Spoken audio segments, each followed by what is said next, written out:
Sir, ಕಳೆದ ಬಾರಿಯ ಒಂದು ರಿಸಲ್ಟ್ ನೋಡಿದಾಗ, ಫಲಿತಾಂಶ ನೋಡಿದಾಗ PUCನಲ್ಲಿ 8% ಕಮ್ಮಿ ಆಗಿದೆ. ಅದ್ರ ಜೊತೆಗೆ ರಾಷ್ಟ್ರೀಯ ಕಲಿಕಾ ನೀತಿ, ರಾಷ್ಟ್ರೀಯ ಕಲಿಕಾ ಒಂದು ಕೆಪಾಸಿಟಿ ಕರ್ನಾಟಕದ್ದು ಕಮ್ಮಿ ಆಗ್ತಾ ಇದೆ.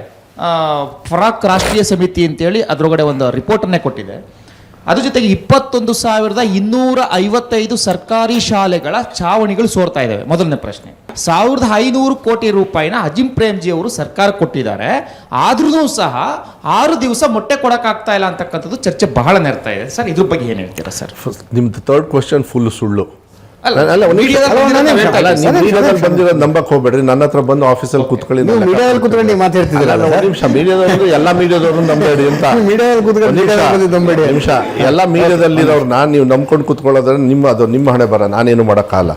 ಸೋಣ್ ಅವರೆಲ್ಲ ನೀವು ಕರೆಕ್ಟಾಗಿ ತೋರಿಸ್ತೀರಿ ಇರ್ಬೋದು, ನಾನು ಇಲ್ಲ ಅಂತ ಹೇಳೋದಿಲ್ಲ. ಆದರೆ ನಿಮಗೆ ಆ ಥರ ಕ್ಲಾರಿಫಿಕೇಶನ್ ಬೇಕಂದ್ರೆ ಇಲ್ಲ, ಒಳ್ಳೆ ಮೀಡಿಯಾದವರು ಕೆಲಸತಿ ತಪ್ಪು ತೋರಿಸ್ಬಿಡ್ತಾರೆ ಗೊತ್ತಾಗದೆ, ಏನಿಲ್ಲ ಹೇಳ. ಬಟ್ ನೀವು ನನ್ನ ಹತ್ರ ಬನ್ನಿ, ಅದು ತಪ್ಪು, ಸುಳ್ಳು. ಆಮೇಲೆ ಅಜಿಂ ಪ್ರೇಮ್ಜಿ ಅವ್ರದ್ದು ಅವ್ರ ಜೊತೆಗೆ 200 ಜನರು ಕೆಲಸ ಮಾಡ್ತಾಯಿದ್ರು ನನ್ನ ಇಲಾಖೆಯಲ್ಲಿ. ನಾವು ಕೊಡ್ತಕ್ಕಂಥ 2 ಮೊಟ್ಟೆನೂ ಕೂಡ ಅವರೇ ಕಂಟ್ರೋಲ್ ಮಾಡ್ತಾ ಇದ್ದಾರೆ, ಕ್ಲೀನಾಗಿ ಎಲ್ಲೆಲ್ಲಿ ಹೋಗ್ತಾ ಇದೆ ಅಂತ.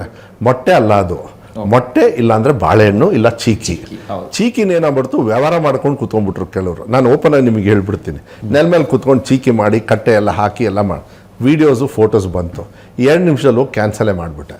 ಯಾಕೆಂದ್ರೆ ಮಕ್ಕಳಿಗೆ ನೆಲ ಮೇಲೆ ಇರೋದು ತಿನ್ಸೋದಕ್ಕಲ್ಲ ನಾನು ಇರೋದಲ್ಲಿ. ಅಜಿಂ ಪ್ರೇಮ್ಜಿ ಅವರು ಅದನ್ನೇನು ಕೊಟ್ಟಿಲ್ಲ. ಅದಕ್ಕೆ ನಾನೇನು ಮಾಡಿದೆ, ಮೊಟ್ಟೆ ಇಲ್ಲ ಬಾಳೆಹಣ್ಣು ಯಾಕೆ? ಮೊಟ್ಟೆ ಕೋಳಿ ಹಾಕುತ್ತೆ, ಬಾಳೆಹಣ್ಣು ಯಾರು? ರೈತರು. ಅವ್ರಿಗೆ ಉಪಯೋಗ ಆಗಬೇಕೋ ಬೇಡ? ಅಲ್ಲಿ ಕೂತ್ಕೊಂಡಿದ್ದಾರೆ ಹಿಂದೆ. ನಾಳೆ ದಿವಸ ಈ ಬಾಳೆಹಣ್ಣು ನಾನೇ ಹಾಕ್ತೀನಿ ತಗೊಳ, ಒಂದು 4-5 ಗಂಟಲು, ಅವ್ರಿಗೆ ದುಡ್ಡು ಬರಲಿ ಬಿಡಿ. ಆದರೆ ಇದು ಈ ಚಿಕ್ಕಿ ಏನಾಗುತ್ತೆ, 4 ಜನರು ಏಜೆಂಟ್ಸ್ ಹುಡ್ತಾರೆ ನಮ್ಮ ಪಕ್ಕ. ನನಗಂತೂ ನೆಂಟರು ಬೀಗರಿಲ್ಲ ತಗೊಳ್ಳಿ, ನಾನೆಲ್ಲ ದೂರ ಇಟ್ಬಿಟ್ಟಿದ್ದೀನಿ.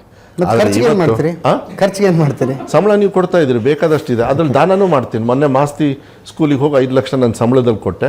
ನಮ್ಮ ಅಪ್ಪ ಮಾಡಿರೋದು ತೋಟ ಇದೆ, ಅದನ್ನ ಭಾಳ ಒಳ್ಳೆ ರೀತಿಯಲ್ಲಿ ಚೆನ್ನಾಗಿ ನಡೀತಾ ಇದೆ, ಒಳ್ಳೆ ಫಸಲು ಬರ್ತಾ ಇದೆ. ಲಾಸ್ಟ್ ಟೈಮ್ 40% ಲಾಸ್ ಆಯಿತು, ಮಳೆ ಜಾಸ್ತಿ ಆಯಿತು. ಅದೇನಾದ್ರು ಮತ್ತೇನಾದ್ರು ಲಾಸ್ ಆದರೆ ನಿಮ್ಮ ಹತ್ರನೂ ಬಂದು ಇಸ್ಕೊಂಡು ಹೋಗೋ ವ್ಯವಸ್ಥೆ ನಾನು ಮಾಡ್ತೀನಿ. ಒಂದು